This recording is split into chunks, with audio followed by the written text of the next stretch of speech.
Morning all student and all hearing my channel 2%। तो सर्वप्रथम मेरा सभी श्रोताओं से विनम्र निवेदन है कि हमारे चैनल को ज़्यादा से ज़्यादा सब्सक्राइब करें, वीडियो को लाइक करें और फॉलो करना ना भूलें।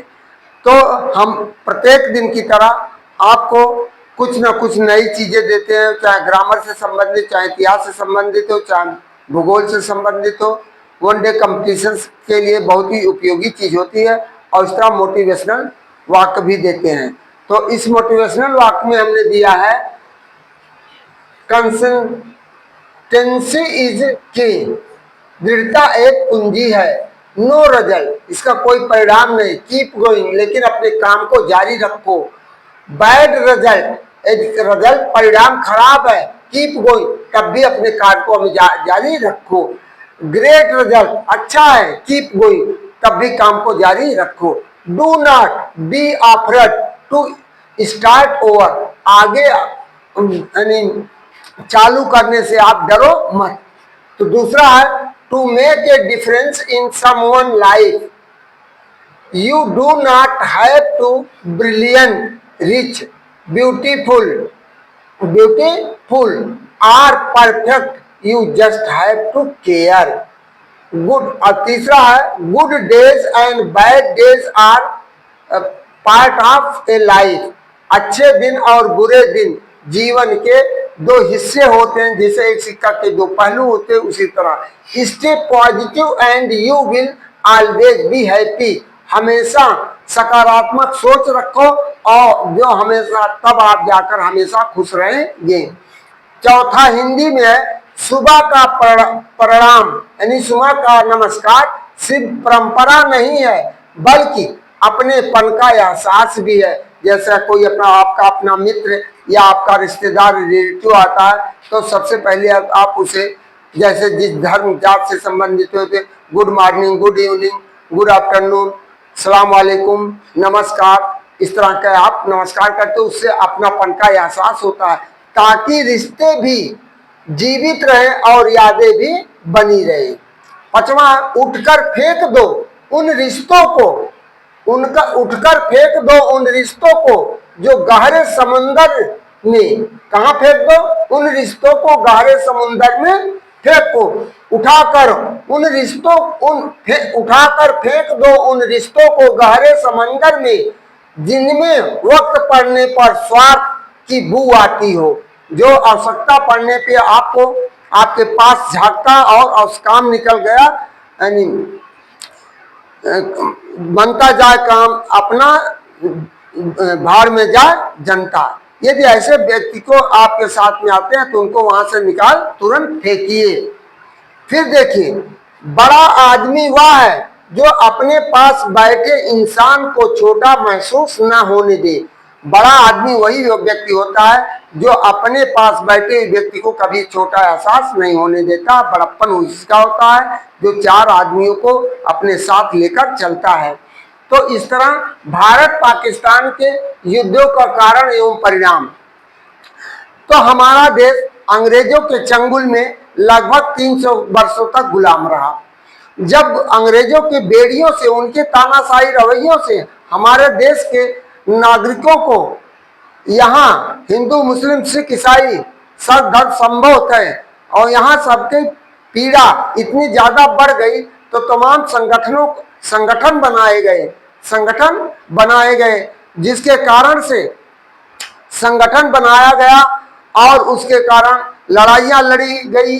1857 से, पहले 1757 से लड़ा गया, लेकिन उस समय हमारे पास ना तो एकता था ना आधुनिक उन अंग्रेजों जैसा हथियार थे, जिसके कारण हमें अपने मुंह की खानी पड़ी, क्योंकि हमारे यहाँ चुगलखोरों की संख्या ज्यादा थी। तो इस तरह अंग्रेजों की एक नीति, फूट डालो और राज करो।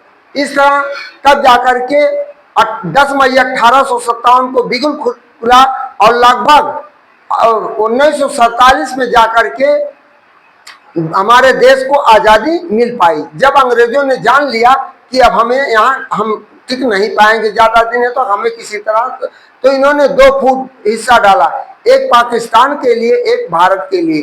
तो उस समय भारत का जब हिस्सा दो भागों में बांट दिया इन्होंने। एक मुस्लिम बाहुल क्षेत्र को, जिसके प्रधानमंत्री जिन्ना को बनाया गया। 14 अगस्त 1947 को जिन्ना को वहां का प्रधानमंत्री बनाया गया, इसलिए पाकिस्तान अपना स्वतंत्रता दिवस 14 अगस्त को मनाता है। इसके बाद 15 अगस्त 1947 को भारत को आजादी मिली और भारत अपना 15 अगस्त को अपना आज स्वतंत्रता दिवस मनाता। उस समय तत्कालीन प्रधानमंत्री पंडित जवाहरलाल नेहरू हुए, पाकिस्तान के प्रधानमंत्री जिन्ना साहब हुए थे।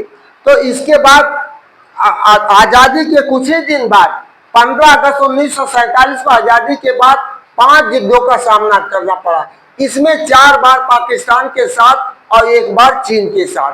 युद्ध का कारण क्या था? सबसे पहला युद्ध आजादी के कुछ समय बाद 1947-48 का युद्ध एक कश्मीर का मुद्दा लेकर लड़ा गया।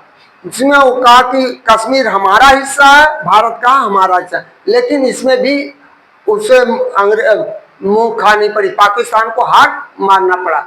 इसके बाद 2 जून, इसके बाद दूसरा युद्ध चीन और भारत के बीच सीमा विवाद को लेकर 1962 में हुआ, जिसमें चीन जीता और भारत हार गया। फिर रह गया तीसरा, कुछ दिनों बाद सीमा विवाद, वहां मैकमोहन रेखा सीमा निर्धारण किया गया। फिर भी चीन हमारे देश के कुछ हिस्सों पे आज भी काबिज है, उस समय भी कब्जा ले लिया। इसके बाद आ गया तीसरा युद्ध, भारत के दोनों युद्ध भारत के प्रधानमंत्री पंडित जवाहरलाल नेहरू द्वारा ही लड़ा जा रहा। और भारत चौथा 54 में तो लाल बहादुर शास्त्री के द्वारा गया। फिर भारत और पाकिस्तान के बीच कश्मीर का युद्ध 1965 में लड़ा गया, इसमें भी पाकिस्तान हारा और भारत जीता। और चौथा युद्ध भारत और पाकिस्तान के बीच में 1971 में लड़ा गया, इसमें बांग्लादेश को स्वतंत्रता मिली।